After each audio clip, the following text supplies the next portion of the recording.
How's everybody doing? Tonight, we're going to continue with the process of reading a few of the stanzas out of the Wanderer's Havamal, translated by Dr. Jackson Crawford. And I'm going to talk about the things that they remind me of out of my own life and how I try to apply them. On this page, on the bottom, part of stanza 13 is seen, but I will save that for the next video. I'm just going to be talking about stanzas 9, 10, 11, and 12. So, let's get to it. Stanza 9. A man is happy if he finds praise and wisdom within himself. Many men have received bad advice by trusting someone else. 10. A traveler cannot bring a better burden on the road than plenty of wisdom. It will prove better than money in an unfamiliar place. Wisdom is the comfort of the poor. 11. A traveler cannot bring a better burden on the road than plenty of wisdom, and he can bring no worse a burden than too much alcohol. 12. There is not as much good as men claim there is in alcohol for one's well-being. A man knows less as he drinks more, and loses more and more of his wisdom. Now, when it comes to stanza 9, well, as I talk about this, I want to refrain from speaking badly about somebody, because as we get deeper into the Havamal, there are stanzas that talk about why you shouldn't badmouth somebody while they're not around. And so, without directly badmouthing somebody, I just want to talk about how this stanza 9 reminds me of somebody I used to look up to in my life. And I used to try to emulate that person, and I used to ask that person for advice all the time. And as I became in my early 20s, as I came into my early 20s, I'd say, about that time. Well, gosh, about the time I was like 19, but I guess when I was that age, I didn't want to really accept what I was thinking. But I started to realize that I was, I guess, more successful in life. I was making better decisions for myself than this person was making for themselves. I was making better decisions for myself than this person was for their own life. And coming to that realization that I had been basing decisions off of advice that that person had given me over the years was a hard fact to come to, but nevertheless, it was definitely something I had to realize, and I had to realize that I was slowly beginning to make more correct decisions for myself as I became a young man and was, trying to progress through life and become successful.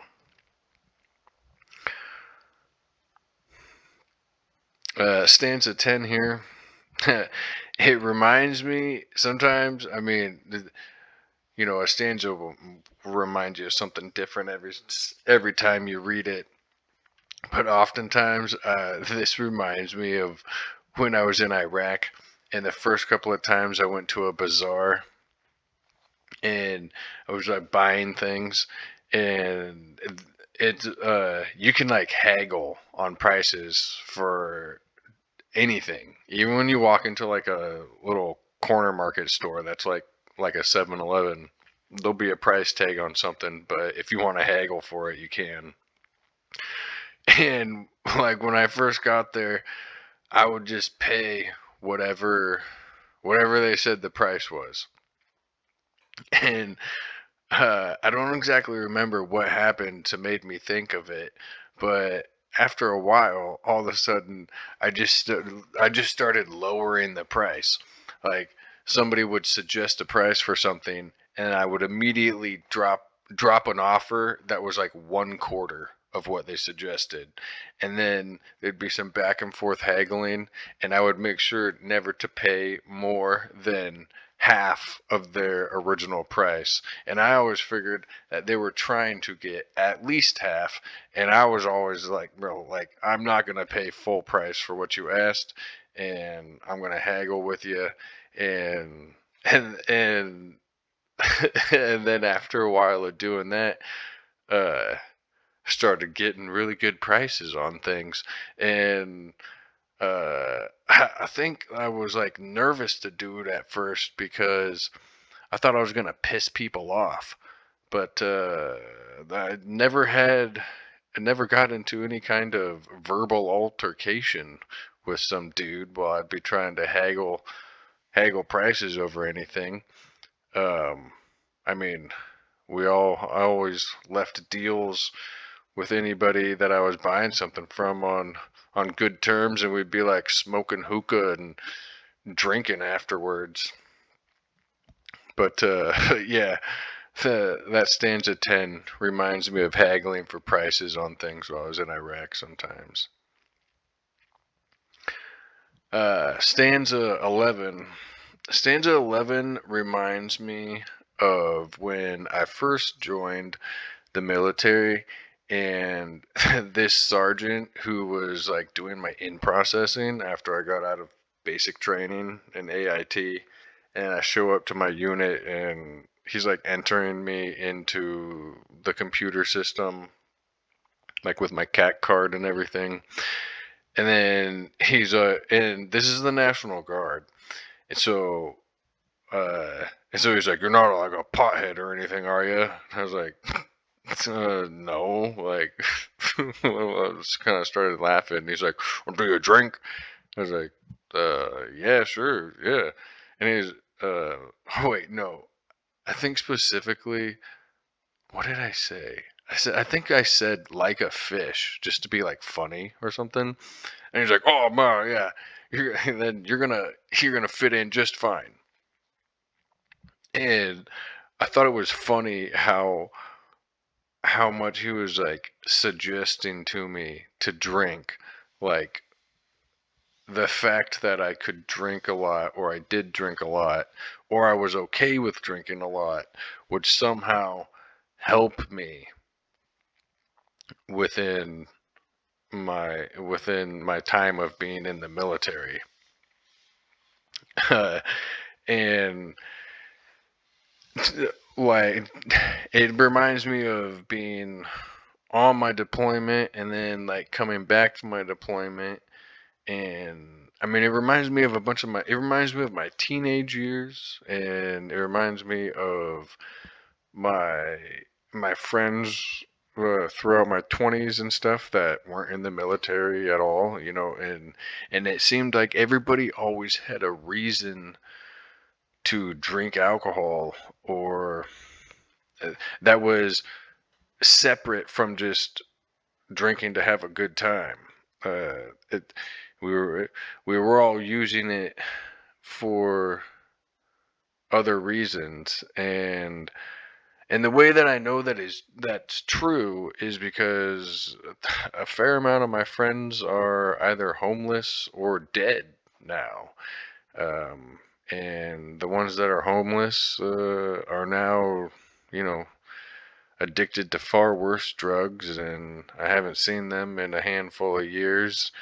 But every now and then they hit somebody up on Facebook, and somebody's always like, "Hey, did so and so talk to you?" And they're like, "No, why? I haven't talked to that dude in like 3, 4, 5 years, whatever." He just hit me up on Facebook randomly, asking me about something, asking if I still lived at some address that was from a couple of years ago. And But like this stanza just reminds me about how like people. I mean, it just reminds me of alcoholism, like and people drinking drinking for far too many reasons when they should be doing something else to deal with whatever issue or problem it is that they're, trying to use alcohol with. I used to drink a lot for my back pain. I've had back pain ever since I was a teenager, and I had a skiing accident. I was like 13. I crashed. I ate some bad shit, and there was like this top of like a Douglas fir tree sticking out of the snow. We were at Hoodoo, and I went down the expert slope, and it was basically just a gnarly jump at the end. And when I crashed and biffed it, there was like the top of this tree sticking out of the ground, like 3 feet or something, and I hit it across my lower back and broke the tree, and had this big old gnarly bruise on my back, and I ruptured a disc and displaced some others, and I couldn't walk for a long time. And ever since then, I've dealt with back pain. And I remember that was when I first started drinking to get like drunk, uh, to make that pain go away. Because I didn't like taking Vicodin. I've never liked painkillers. Uh, the, the this stanza also reminds me of painkillers too, because like back then when this was written 1,000 years ago or whatever, they didn't have painkillers. People. I mean, they had some probably some herbal concoction or something, but I bet most poor people, what you had lying around was some form of beer or mead or something, some kind of alcohol to get you shit drunk. So if you had some kind of pain to deal with, you were probably getting drunk. And that's what how I used to abuse alcohol. At stanza 12. You know, I mean, stanza 12 is just kind of a continuation of what I've been talking about so far. But what it reminds me of a little bit more, though, instead of just drinking to either forget about problems or to deal with pain or something like that, is like people drinking for like the social setting thing. I mean, like, yeah, we all like to hang out and party and drink, but it was a cold realization when at one point I thought about the fact that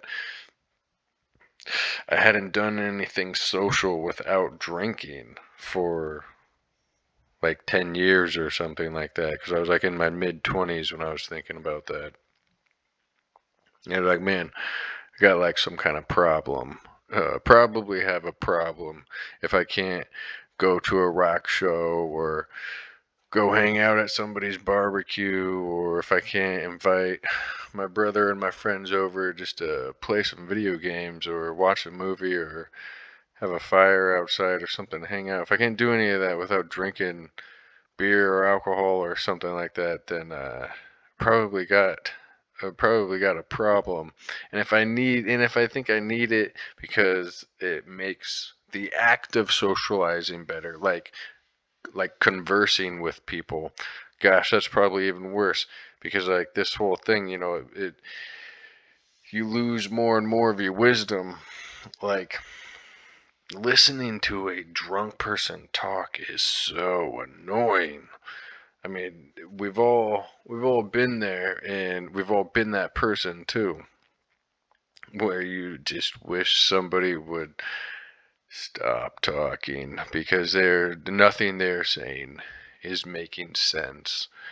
and they're trying to be real philosophical, and they're having some deep moment with you, and it's nothing they're saying makes sense at all, and it's just the most annoying thing.